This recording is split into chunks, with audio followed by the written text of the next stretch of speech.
Good morning. Good morning, Bookie Monsters. Welcome to Thursday. It is Thursday, isn't it? Thursday, October 19th. My name is PK. This is the channel called Bookie Monsters, where we look at new releases every morning of Monday, Tuesday, Wednesday, Thursday, Friday, looking at the different genres that are released this week. Today is fantasy and sci-fi. So we will see what is out there for us. Because you don't know what you want to read till you know what is out there. Good morning, Mary. Good morning, Pecan, everyone. Happy Thursday. Having a couple of pumpkin donuts with my coffee this morning. Life is sweet. No kidding.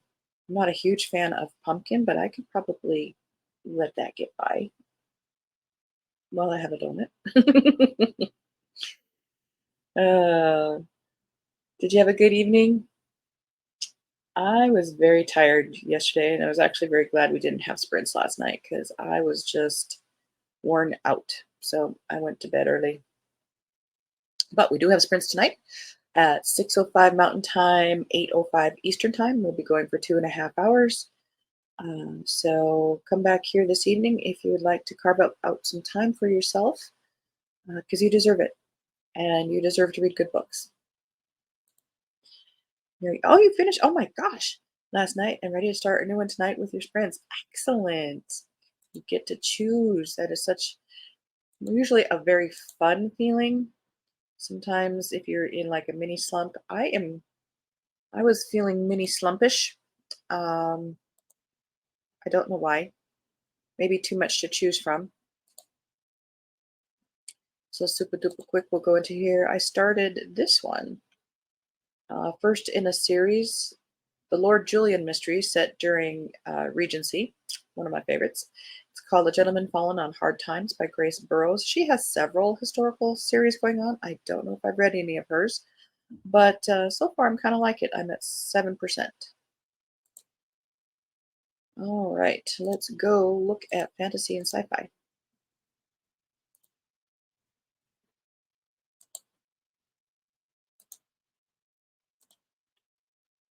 Harlan Coben, excellent. Is it one of his standalones? I read him back when he had his series, his sports agent series. Myron and his sidekick Win, who is psychotic but a great character. I like his writing. I don't know if I've read any of his standalones though, but he's really found his stride with his standalones, which is great. All right, let's start with fantasy.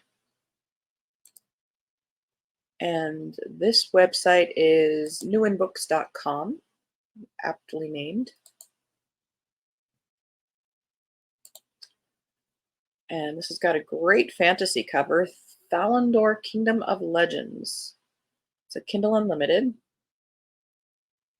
which these days I believe means self-published, or the author got the publishing rights back and have self-published that way. Sorry, copies required. As Valeric emerged from his slumber on a sun-kissed shore, confusion gripped his senses. His mind was a jumble of fragmented memories, leaving him with no understanding of his current location or how he had come to be there. Unbeknownst to him, you gotta like an author who has unbeknownst in their description. Unbeknownst to him, this disorienting awakening heralded the commencement of an extraordinary odyssey. The language here in the description even is kind of getting tingling my brain. One that would forever alter not only his own destiny, but also the lives of the people dwelling in the enigmatic land he had unknowingly discovered. Falandor, a kingdom veiled in a shroud of secrecy, held the power to unravel a millennium-old secret that had shaped the lives of its inhabitants. Little did Valeric realize that he stood on the threshold of a revelation that would forever transform their destinies. Nestled within the heart of Thalandor, an ancient enchantment, like the grains of sand slipping through an hourglass, approached its culmination. Sorry, I watched Days of Our Lives for much of my growing upness, and I immediately, like sands through the hourglass, so are the days of our lives. Okay. Squirrel. For 1,000 years, this sacred barrier had held the forces of darkness at bay, guarding the realm against their insidious grip. Yet now, as the enchanted sands dwindled, the looming threat of evil's resurgence cast an ominous shadow over Thalandor's future. You know what? Why else this is kind of tickling my brain cells? The description isn't about his internal journey, which is such a huge thing right now. This is about a quest, and I like it. It is tickling my fancy. I got a ticklish fancy. So did I, and I did the same thing just came on. We are so programmed. Yes, I watched from Doug and Julie days and of course, Bo and Hope, but Roman, the real Roman, the original Roman and Marlena. Oh yes. I remember those days. Two Twisted Crowns by Rachel Gillig, second in the Shepherd King series. Kind of like that cover too. The colors. If this were beading, I like those colors. Gripped by a tyrant king and in the thrall of dark magic, the kingdom is in peril. Elspeth and Raven have gathered most of the 12 Providence cards, but the last, and most important, one remains to be found, the Twin Alders. If they're going to find the card before solstice and set free the kingdom, they will need to journey through the dangerous mist-cloaked forest. The only one who can lead them through is the monster that shares Elspeth's head, the Nightmare, and he's not eager to share any longer. That sounds kind of appropriately spooky too for the season. Speaking of which, I am wearing my bow and knot pendant. 'Tis that season.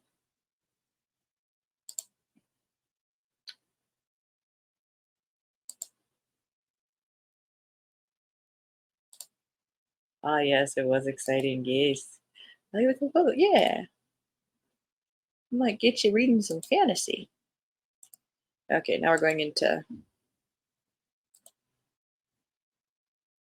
little bit more adventure, it looks like. Whoa, 702 pages. Now we're talking epic fantasy.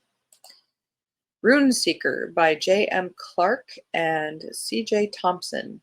First in a series, it is Kindle Unlimited. The Everfail will rise, his enemies will fall. Hyrule is the Everfail, the weakest person on the flying island of Fallen Reach.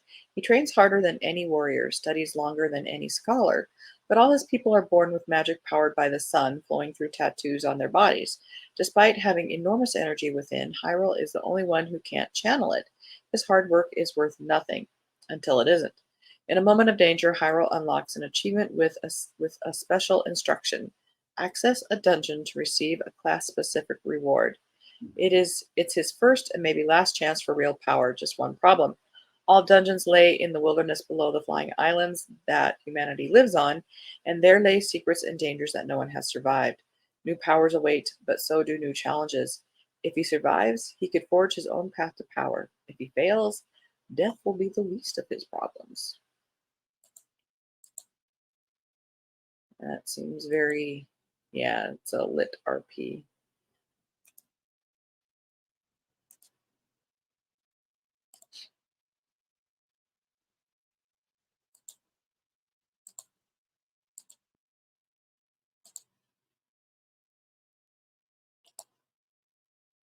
Thanks pronouncing ruin. I know. Me too. Uh, maybe it's a Minnesota thing. The Widow's Fate by Jeff Wheeler, second in a series. A wise king keeps his friends close and his enemies closer, even if one is his younger brother. When a valuable heiress disappears from King Fountain in the middle of the night, King Eridur summons the poisoner Anchoret to bring her back alive at all costs. Both his younger brothers want her, one to control her fortune and the other for love. With the help of a world-weary soldier from the Night Watch, Anchoret must delve into the deepest corners of the city before the wrong people find the lost widow first. Blood will be spilled, brothers will come to blows, and once again Anchoret must try to stop her beloved kingdom from tearing itself apart. Second of 4.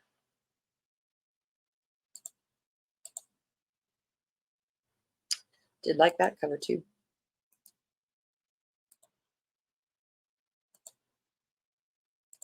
Janice and the Reaper by Nikki M. Griggs. That looks like a fun cover too. After a short, strange life, Janice Lynn Perida wakes up dead the day before her 16th birthday.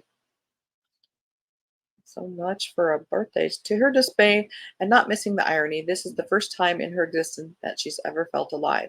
After spending almost 70 years trapped in various human bodies, Jay and Maddie is bored of his exile from the respected ranks of Reapers.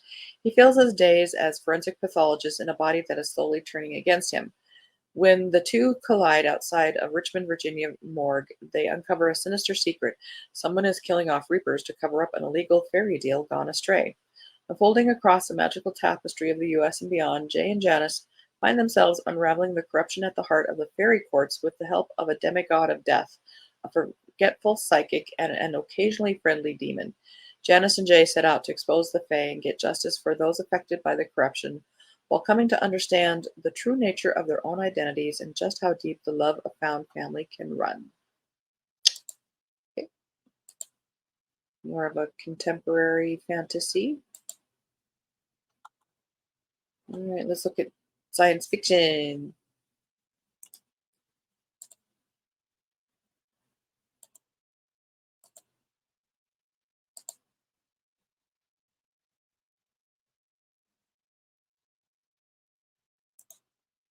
Hey, Annalise. You've missed some fantasy. Now we're going into sci-fi. Hi, Deborah. Good morning. Hi, Annalise. Hope you're having a great Thursday. We're doing fantasy today. Great covers. Yep, so far. Sounds like a band from the 60s. And yeah, it does. And it looked like it kind of too. Awesome. Love that. Hi, Mary. How are you today? Doing well. Going later to an apple orchard to get some apples. Love this time of year. Oh, that sounds fantastic. You're having pumpkin donuts and you're going apples to get some apples. A real apple orchard. That is fantastic. Take me with you. I'm ready. All right, Invictus Captive by Rachel Newmeyer, first in series. This is a Kindle Unlimited. Every soldier knows there are endless ways to die. Every soldier knows there are far worse fates than death.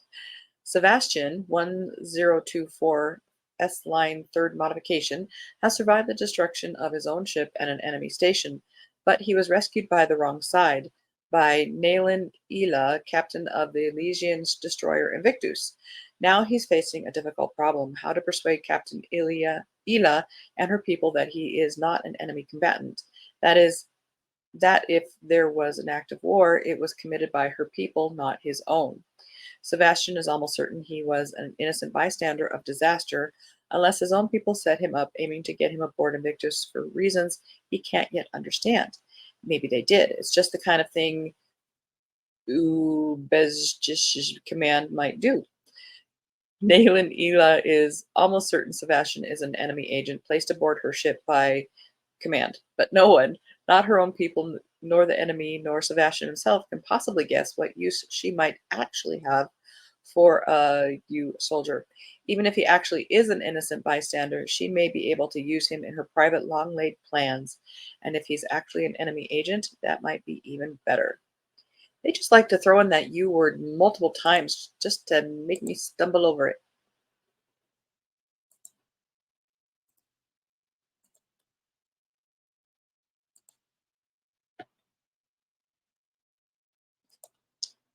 Anyways, how you are living the life. Indeed. Fantastic. Me too. Me too. We are blessed. Minotaurs by John Triptych. Also Kindle Unlimited. An ancient secret society holds the key that could reshape the world or destroy it. Archaeology student Ella Rosen's idyllic life in Crete is turned upside down when she saves a priceless Minoan artifact. Now on the run, she struggles to survive while uncovering a shocking revelation that completely upends what experts once knew about the origins of human civilization. With the help of a seasoned ex-soldier, Ella searches for clues in a race against time to unravel this breathtaking mystery. But there are powerful forces arrayed against them who will stop at nothing to prevent this colossal secret from being uncovered. If you like high adventure novels with a mix of Indiana Jones, Dan Brown, A.G. Riddle, Michael Grumley, and Clive Cussler, check out this explosive new novel by John Triptych. Well, let's throw out some names.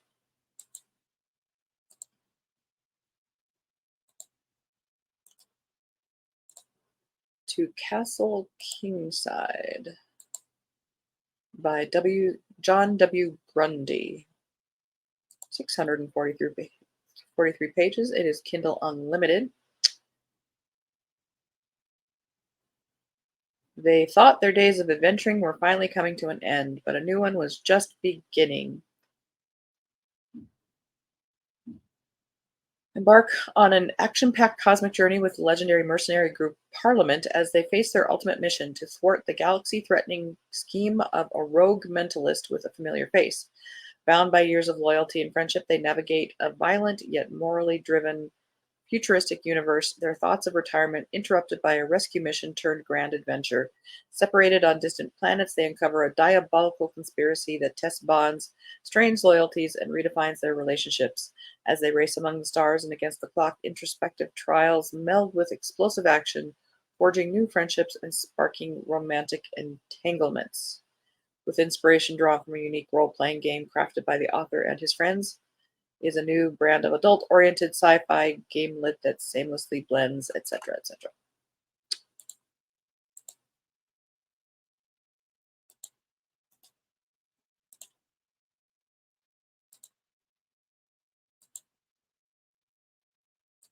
That is a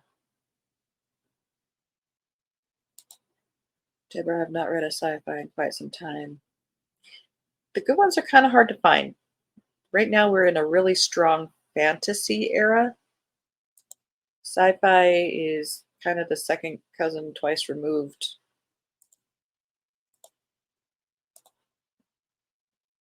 But there are some good ones out there, but this one looks kind of disturbing. Covers matter, and I don't think this one is going to be for me, but we'll find out. The Girl from Wudang by P.J. Caldas. My name is Tigress, and I am immortal. That is my story. Yin Ying, called Tigress, was raised in the sacred mountains of Wudang, where her life was about Tai Chi, the Tao, and trying to balance her yang with yin. Artificial intelligence and neuroscience were things she'd never even heard of, but then her overpowering yang sets her on a course to the Bay Area to become a professional fighter. For as long as she could remember, Yin Yin had been told she was poised to become part of something big, but what big turned out to be was beyond her imagining. A scientific experiment that would allow her to connect her brain to a thing they called Brainternet and become unbeatable. Bonus, the suicidal headaches that had plagued her all her life would cease. But nothing comes without a price, and this connection would give others access to family secrets Yin Yin has sworn to protect. Secrets that, at large and in the wrong hands, could be a very dangerous thing. And they're comparing it to cyberpunk. I really like sci-fi, but I'm not into that kind of sci-fi. I prefer humans in space. I prefer Star Trek kind of sci-fi. Um, Deborah, if you are looking for a good science fiction to kind of wade back into those waters, Nathan Lowell, fantastic author. Start with Quarter Share. Excellent, excellent book. Annalise says, sprint tonight. I'm going to do October, meaning a horror. Even though it's not my, yeah, I might surprise you. That was kind of my challenge too. I don't do horror, but I do like gothic, and that was kind of my angle coming at it. Deborah, I have a PT this physical, which is really working good. Going to make chocolate chip pecan cookies for sons, and oh my gosh, you guys are just doing fantastic food games. Oh la la, lovely, Deborah. Enjoy. Yeah, we'll be over. Nothing like warm chocolate cookies straight from the oven dripping. Oh my goodness. I haven't had breakfast yet. Deborah says, next up for me is Go Set a Watchman, the sequel to Kill a Mockingbird. Gotcha. All right. Generation Ship by Michael Meme. I have read this author before. I think one book in a different thing. Beginning of a new human colony must face tyrannical leaders, revolution, crippling instability, and an unknown alien planet that could easily destroy them all. In 2108, colony ship Voyager departed Earth for the planet of Promissa with 18,000 of the world's best and brightest on board. 250 years and 27 light years later, an arrival is imminent. But all is not well. The probes that they've sent ahead to gather the data needed to establish any kind of settlement aren't responding, and the information they have received has presented more questions than answers. It's a time when the entire crew should be coming together to solve the problem, but Science Officer Sheila Jackson can't get people to listen. With the finish line in sight, a group of crew members want an end to the draconian rules that their forebears put in place generations before. However, Security Force Officer Mark Rector and his department have different plans. As alliances form and fall, Governor Jared Pantel sees only one way to bring Voyager citizens together and secure his own power, a full-scale colonization effort. Yet he may have underestimated the passion of those working for the other side. Meanwhile, a harsh alien planet awaits that might have its own ideas about being colonized. A battle for control brews, and victory for one group could mean death for them all. Interesting, but maybe not.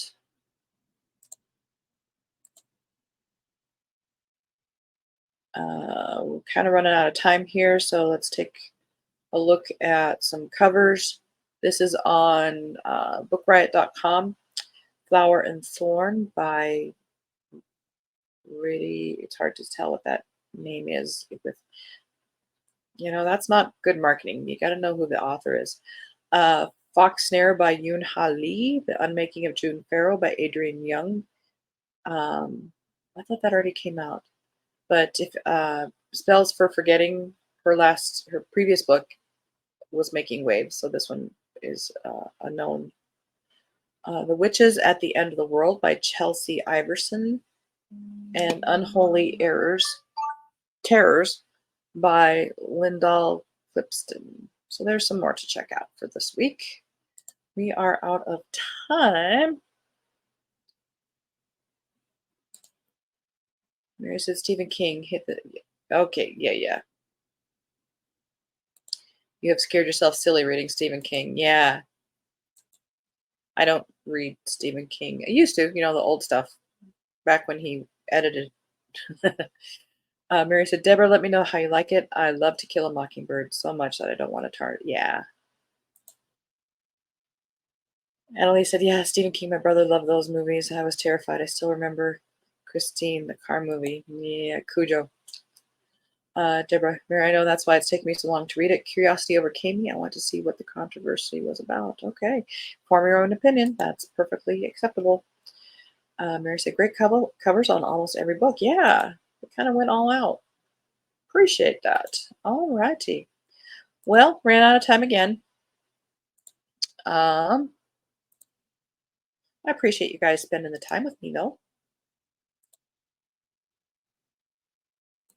And if you're not able to watch it live, if you watch it on replay, thank you very much for that, too.